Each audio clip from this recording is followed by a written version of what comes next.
Welcome students. जो भारतीय संवैधानिक व्यवस्था के विकास का जो अगला क्रम है, इस क्रम में पिछले वीडियोज़ में जितने भी वीडियोज़ मैंने बनाए उस वीडियोज़ में 1935 के अधिनियम का मैंने 2 वीडियो बनाया था और उन 2 वीडियो में पार्ट फर्स्ट और पार्ट सेकंड रहा। अब जो अगला वीडियो है 1937 से लेकर 1945 तक की जो संवैधानिक गतिविधियाँ थी, थोड़ी बहुत इसमें ऐतिहासिक गतिविधियों पे भी चर्चा की जाए। ठीक है, तो चूँकि आपने पिछला वीडियो देखा तो पिछले वीडियो में जो 1935 का जो अधिनियम पारित किया गया, उस अधिनियम के तहत भारत में एक संघीय न्यायालय की स्थापना की गई। साथ ही साथ केंद्र में द्विसदनात्मक व्यवस्थापिका और प्रांतों में स्वायत्त शासन लागू किया गया।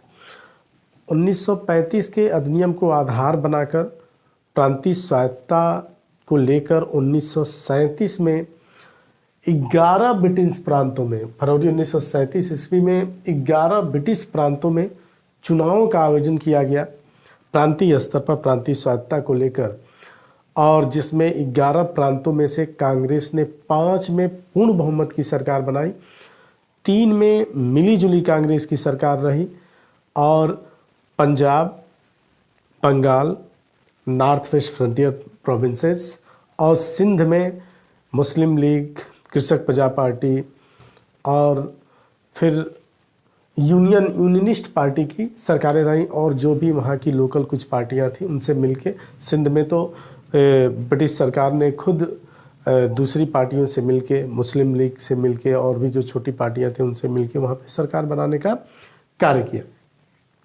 कांग्रेस को कुल जो सीटें मिली थी कुल 1500 के आसपास सीटें थी खास करके, और जिसमें से 711 सीटों पर कांग्रेस, यानी 1585 सीटें थी। 1585 सीटों में से कांग्रेस ने 700 सीटों पर जीत दर्ज की, 711 सीटों पर। और यह था आपका 5 प्रांतों में मद्रास रहा, बिहार रहा, उड़ीसा रहा, मध्य प्रांत रहा तथा संयुक्त प्रांत रहा। संयुक्त प्रांत में कांग्रेस सबसे बड़ी पार्टी के रूप में उभरी थी। यहाँ के 237 सीटों में से कांग्रेस को 182 सीटों पे जीत मिलके इसने पूर्ण बहुमत से संयुक्त प्रांत में सरकार बनाई थी। वैसे अन्य मद्रास, बिहार, उड़ीसा और मध्य प्रांत, यानी कि जिसे सेंट्रल प्रोविंसेस कहा जाता था, जो आज का मध्य प्रदेश है, यहाँ पे कांग्रेस ने पूर्ण बहुमत की, यानी कि 5 राज्यों में कांग्रेस की 1937 के चुनाव में पूर्ण बहुमत की सरकार बनी। और मैंने बताया कि बम्बई में भी कांग्रेस सबसे बड़ी पार्टी के रूप में आई, लेकिन यहाँ पे उसने मिलीजुली सरकार बनाई। नॉर्थ वेस्ट फ्रंटियर प्रोविंसेस में भी मिलीजुली सरकार बनी, खास करके जो वहाँ पे खान अब्दुल गफ्फार खान थे वह प्रधानमंत्री चुने गए, यानी कि उस समय के मुख्यमंत्री चुने गए। उस समय के मुख्यमंत्री को प्रधानमंत्री कहा जाता। असम में कांग्रेस ने मिलीजुली सरकार बनाई और साथ ही साथ बम्बई, यानी 3 प्रांतों में मिलीजुली सरकार रही। पंजाब में यूनियनिस्ट पार्टी की सरकार रही, सिकंदर हयात खान थे। और बंगाल में कृषक प्रजा पार्टी की सरकार रही, जिसमें फजलुल हक मुख्यमंत्री रहे, या उस समय मुख्यमंत्री को प्रधानमंत्री कहा जाता था। और तो इन्होंने बंगाल में मुस्लिम लीग से और सिकंदर हयात खान ने पंजाब में यूनियनिस्ट पार्टी जो इनकी थी, इन्होंने मुस्लिम लीग से मिलकर सरकार बनाने का काम किया। सिंध में मैंने अभी बताया सरकारी सहयोग से गठबंधन सरकार बनी थी। तो यह 1935 के अधिनियम के तहत जो प्रांतीय स्वायत्तता थी उसे भारत में लागू करने का प्रयास किया गया और भारतीयों को प्रशासन में, संवैधानिक व्यवस्था में धीरे धीरे भागीदार बनाने का काम किया गया। और पहली बार ऐसा मौका था कि प्रांतीय स्वायत्तता को लागू करके सरकार ने भारतीयों को सरकार में और संवैधानिक व्यवस्थाओं में शामिल किया। जब सरकार बनी तो जो कांग्रेस के नेता कभी जेलों में हुआ करते थे और जो Indian civil service, British Indian civil service के जो अधिकारी होते थे, अब कंडीशन ये रही कि जब ये मंत्री बने तो मंत्री साहब के उतरने से पहले ये दौड़ के उनका फाटक खोलने जाते थे। तो एक तरह से प्रोटोकॉल फॉलो किया गया और भारतीयों को सबसे बड़ा फ़ायदा ये हुआ कि संवैधानिक व्यवस्था में और ख़ास करके भारतीय राष्ट्रीय आंदोलन में आगे जो आने वाली चुनौतियां थी कि भारत में कैसे सरकार चलाया जाएगा, कैसे व्यवस्थाएं होंगी, उसको इन्होंने इसमें बखूबी सीखने का काम भारतीय नेताओं के द्वारा किया गया। जो सरकारें बनी थी इन 11 ब्रिटिश प्रांतों में से, तो 11 ब्रिटिश प्रांतों में कांग्रेस के जो 5 में पूर्ण बहुमत की सरकार बनी थी, 3 में मिलीजुली सरकार बनाई थी, और भी जो सरकारें बनी थी, तो कौन कौन मुख्यमंत्री रहा उस समय प्रांतों में। तो देखिए, मद्रास में कांग्रेस के प्रधानमंत्री रहे, उस समय मुख्यमंत्री कहा जाता है, सी राजगोपालाचारी थे। बम्बई में बीजी खरे प्रधानमंत्री रहे। मध्य प्रदेश में उस समय सेंट्रल प्रोविंसेस यानी मध्य प्रांत कहा जाता था, उस समय एन.बी. खरे थे। बाद में एन.बी. खरे को हटा के और रविशंकर शुक्ल को मध्य प्रदेश का प्रधानमंत्री या मुख्यमंत्री बनाया गया, जो बाद में आज़ादी के बाद भी एक लंबे समय तक और इनकी आने वाली पीढ़ियां भी सरकार में रहीं। बिहार में डॉक्टर श्री सिन्हा को बनाया गया जो प्रधानमंत्री बने कांग्रेस के, और उड़ीसा में बी.एन. दास को बनाया गया प्रधानमंत्री। बाद में इनके परिवार के लोग भी यहाँ पे एक मजबूत पार्टी के रूप में रहे। फिर नॉर्थ वेस्ट फ्रंटियर प्रोविंस में कांग्रेस ने जहाँ मिलीजुली सरकार बनाई थी, वहाँ पे सीमांत गांधी खान अब्दुल गफ्फार खां को प्रधानमंत्री बनाया गया था। सिंध में सरकार के सपोर्ट से सरकार बनी थी वहाँ पे, तो इसमें 1937 से 38 तक हिदायतुल्लाह रहे प्रधानमंत्री वहाँ के मुख्यमंत्री। 1938 से 1940 तक अल्लाह बख्श रहे, और 1940 से लेकर 1941 तक मीर बंदे अली खान वहाँ के प्रधानमंत्री या मुख्यमंत्री रहे।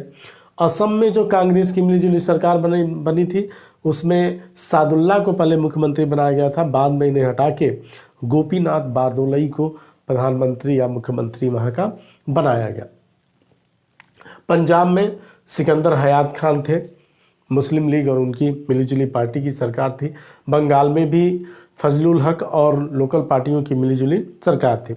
उत्तर प्रदेश में जिसमें कांग्रेस ने सबसे ज़्यादा सीटें जीती थी, उसमें 238 में से 182 के आसपास सीटें कांग्रेस ने जीती थी। उसमें गोविंद बल्लभ पंत को मुख्यमंत्री या प्रधानमंत्री तत्कालीन बनाने का काम किया गया था, और रफ़ी अहमद किदवई जो थे उन्हें वित्त मंत्री बनाया गया था, फाइनेंस में। तो कांग्रेस ने 1937 में चुनाव जीत के और कम से कम अपने जो 38 माह के इनके शासनकाल रहे, 36 से 38 माह के, इसमें कांग्रेस ने काफ़ी अच्छा काम किया। खास करके जो राजनीतिक बंदी थे उनको छोड़ने का काम किया, और सबसे बड़ा भारतीय जनता के सामने एक सरप्राइज़ था, आश्चर्य था कि जब मंत्री अपने दफ्तर में बैठते थे और वही सिविल सर्विस अधिकारी जो इन मंत्रियों पे कभी लाठीचार्ज किया करते थे, कभी कुछ किया करते थे, आज इनकी आवाभगत में वह हाजिर हुए और जनता मंत्रालयों में जाके और देखने का काम करती। तो सरकार ने अपने इन 36 और 38 माह के शासनकाल में ये किया कि जो गलत तरीके से भारतीय जनता और जो राजनीतिक नेता थे उन पे जो केसेस लगे थे, उनको अधिकांशतः सरकारों ने वापस लेने का काम किया था। लेकिन बाद में एक विवादित रहा, मद्रास के जो मुख्यमंत्री सी राजगोपालाचारी थे, इनकी कुछ गतिविधियों को लेके प्रधानमंत्री पंडित जवाहरलाल नेहरू काफ़ी नाराज भी रहते थे, और उनके बीच जो पत्र व्यवहार हुआ था वह काफ़ी तीखा हुआ था। सी राजगोपालाचारी की गतिविधियों को लेके मुख्यमंत्री रहते उन्होंने जो काम किया था वहाँ पे, बाद में खैर अब बारी ये रही कि अक्टूबर 1939 में ऐसी कंडीशन हुई कि कांग्रेस के मंत्रिमंडलों को त्यागपत्र देना पड़ा। कारण ये था कि यूरोप में ब्रिटेन और यूरोपीय देशों की जो तुष्टीकरण नीति की वजह से जर्मनी और इटली में जो मुसोलिनी का उदय हुआ था, जर्मनी में जो आपका हिटलर का उदय हुआ था, इनकी गतिविधियों ने क्या किया, द्वितीय विश्व युद्ध को आगे चल के 20 सालों के बाद प्रथम विश्व जो 1918 में समाप्त हुआ था, उसके बाद तुष्टीकरण की नीति ने क्या किया कि द्वितीय विश्व युद्ध को दावत दिया, और जिसका परिणाम ये रहा कि सितंबर 1939 में द्वितीय विश्व युद्ध शुरू हो गया। बिना कांग्रेस पार्टी और कांग्रेस सरकार से पूछे ब्रिटिश सरकार ने क्या किया, भारतीयों को यानी भारत को भी उस युद्ध में ब्रिटेन की तरफ से जर्मनी के खिलाफ शामिल कर लिया गया, जिसका विरोध कांग्रेस ने किया। इसको लेके कांग्रेस और ब्रिटिश इंडिया की सरकार में कुछ समझौते हुए, लेकिन कांग्रेस उनको मानने को तैयार नहीं थी। कांग्रेस जो कारण यह था सरकारों के त्यागपत्र देने का, कांग्रेस ये चाहती थी कि पहले तो बिना कांग्रेस की सहमति से भारत को द्वितीय विश्व युद्ध में शामिल कर लिया गया। दूसरा कारण ये था कि कांग्रेस चाहती थी कि युद्धोपरांत भारत की स्वतंत्रता की मांग जो कांग्रेस की, उसने कहा कि ठीक है, युद्धोपरांत अगर आप हमें शामिल कर रहे हैं तो युद्ध के उपरांत क्या करिएगा, हमें स्वतंत्र कर दीजिएगा। इस मांग को भारत की सरकार और ब्रिटिश सरकार ने खारिज कर दिया। और तीसरा था, केंद्र में कांग्रेस ये चाहती थी कि अगर आप शामिल कर लिए तो केंद्र में क्या किया जाए, तत्काल उत्तरदायी सरकार का गठन किया जाए, जिसमें भारतीयों को बड़े पैमाने पे यानी अच्छे पोस्ट पे उन्हें उनका उत्तरदायित्व दिया जाए। और ये भी चाहते थे ठीक है, प्रतिरक्षा विभाग, गृह विभाग और संचार विभाग, कम्युनिकेशन हमने पास रखिएगा। लेकिन इन कांग्रेस की इन बातों को जब ब्रिटिश सरकार ने नहीं माना, भारत की सरकार ने, तो कांग्रेस के मंत्रिमंडल ने क्या किया, त्यागपत्र दे दिया। इसके कुछ महीनों बाद 22 दिसंबर 1939 को मुस्लिम लीग ने कांग्रेस के द्वारा दिए गए मंत्रिमंडलों से त्यागपत्र को लेके मुक्ति दिवस यानी डिलीवरेंस डे के रूप में मनाने का कार्य किया। उसके पश्चात अभी गतिविधि चल ही रही थी कि उस समय तत्कालीन वायसराय लॉर्ड लिथगो थे।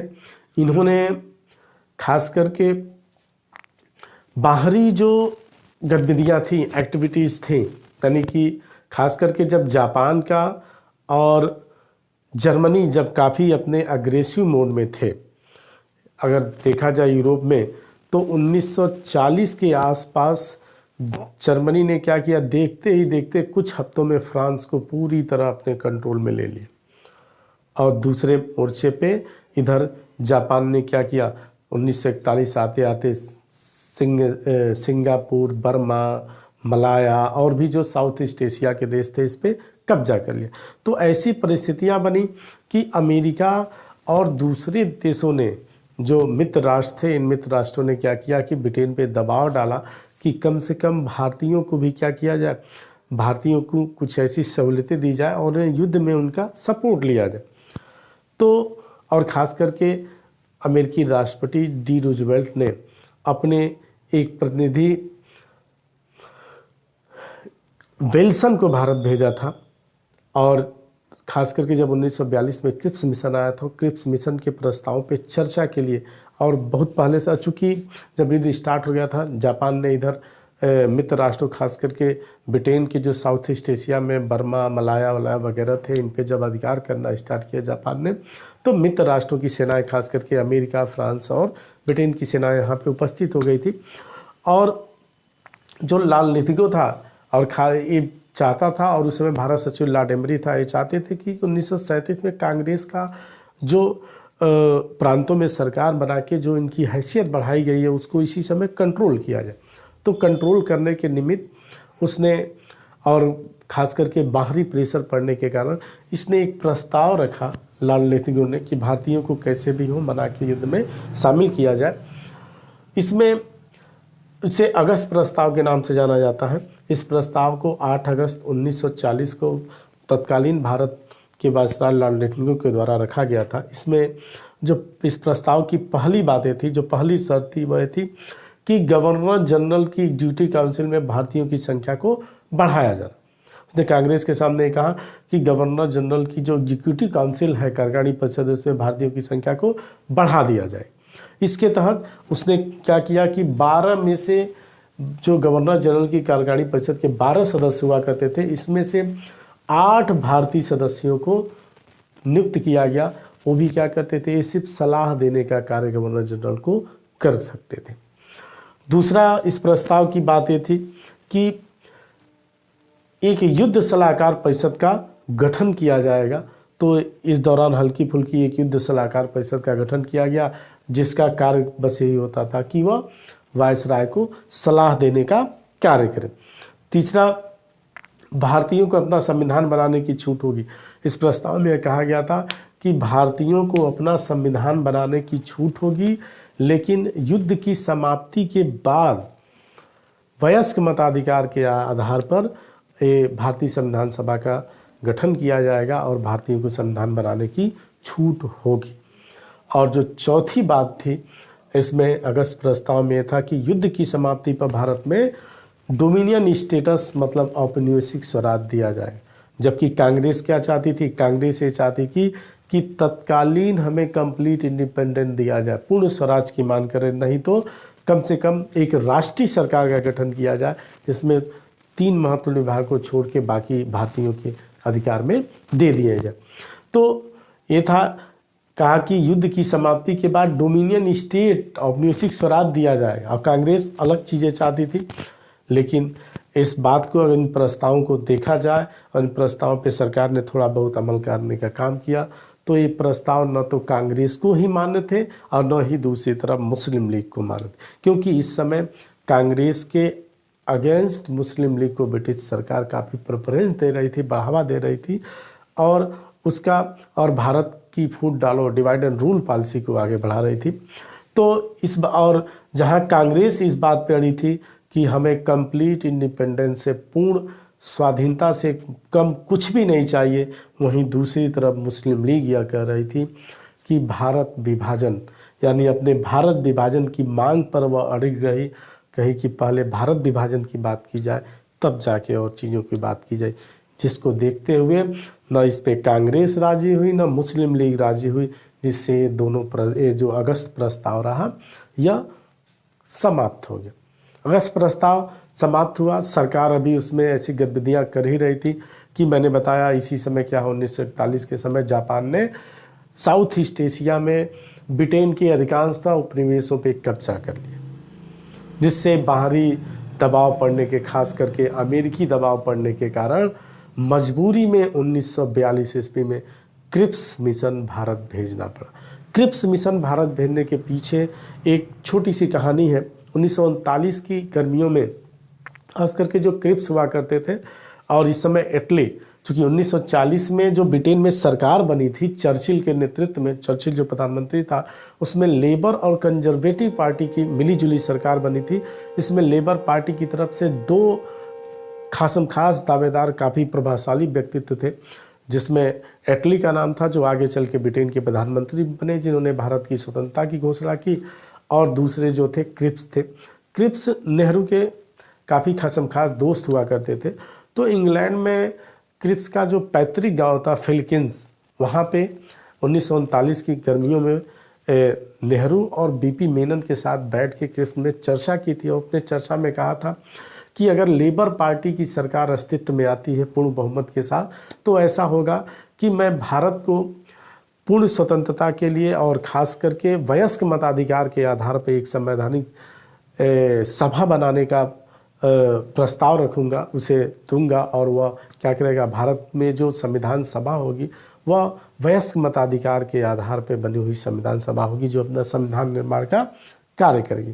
खैर वो बातें अधिक थी, लेकिन बाद में जब 1942 में क्रिप्स मिशन आया तो एक तो अमेरिका ने अपना एक प्रतिनिधि भेजा था क्रिप्स मिशन पे चर्चा के लिए विल्किंस को, और दूसरी तरफ जो गवर्नर जनरल उस समय लॉर्ड लिथगो था और भी जो लॉर्ड एमरी थे, ये मिलजुल के चाहते थे कैसे न कैसे हम क्रिप्स मिशन के प्रस्ताव को रद्द कर दें।